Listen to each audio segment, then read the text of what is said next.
Zimbabwe President Robert Mugabe kisses his wife, Grace Mugabe, during the country's Independence Day celebrations at the National Sports Stadium in Harare, on April 18, 2017. Getty Images At a church meeting last week in Harare, Zimbabwe's verdant capital city, Grace Mugabe, 52, made a request of her nonagenarian husband Robert, who has run the country for the past 37 years. "I say to Mr. Mugabe, you should leave me to take over your post. Have no fear," she said. "If you want to give me the job, give it to me freely." Mr. Mugabe was, until an apparent coup on Wednesday, a day that will go down in Zimbabwean history, the world's oldest leader.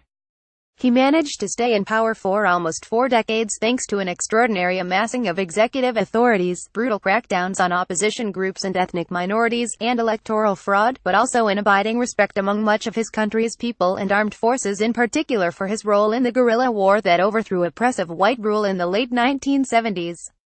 Grace Mugabe does not command that respect, nor is she seen as an heir to her husband's anti-colonial revolution.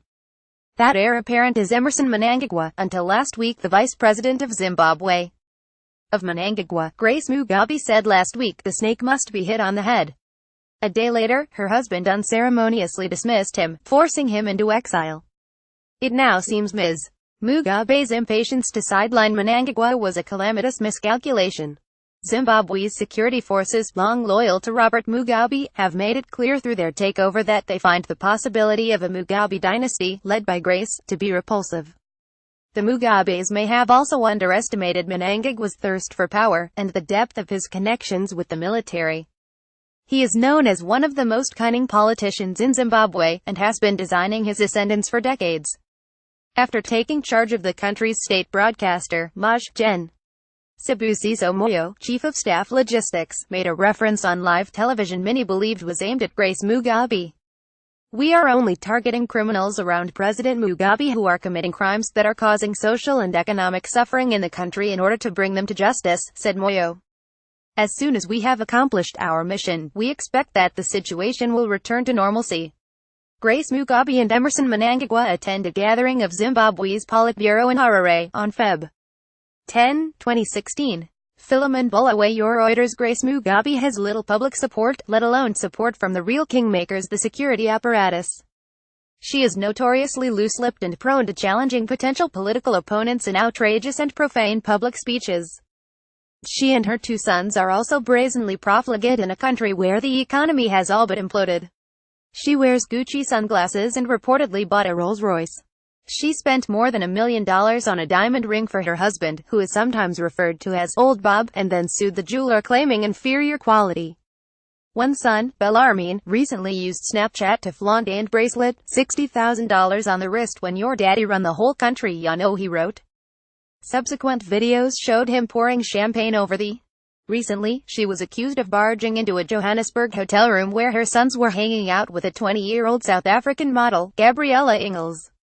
Mugabe allegedly whipped Ingels with an extension cord, scarring the model's forehead, but South Africa allowed Mugabe to return home instead of appearing before a court because it granted her diplomatic immunity. She denies the allegations. South Africa has long stood behind Robert Mugabe, but after Wednesday's developments, it seemed that they were cautiously preparing to deal with a new government. South African President Jacob Zuma said had talked to Mugabe by phone, and reported he was confined but fine. High-level envoys are en route from South Africa to Zimbabwe, though Mnangagwa remains, for the time being, in South Africa. Rumors spread like wildfire on Wednesday that Grace Mugabe was not together with her husband under house arrest, but instead either on a previously organized business trip in Namibia, or that the military had allowed her to seek asylum in that neighboring country. Those reports remained unsubstantiated into Wednesday evening. Either way, Grace Mugabe's trademark fieriness seems to have extinguished itself. A message widely circulated in Zimbabwe on the popular WhatsApp messaging platform contained the line, "An army coup is better than a bedroom coup." Read more. Mugabe's tyrannical regime may get a lifeline from global financial institutions. Now you can be jailed in Zimbabwe for flying its flag.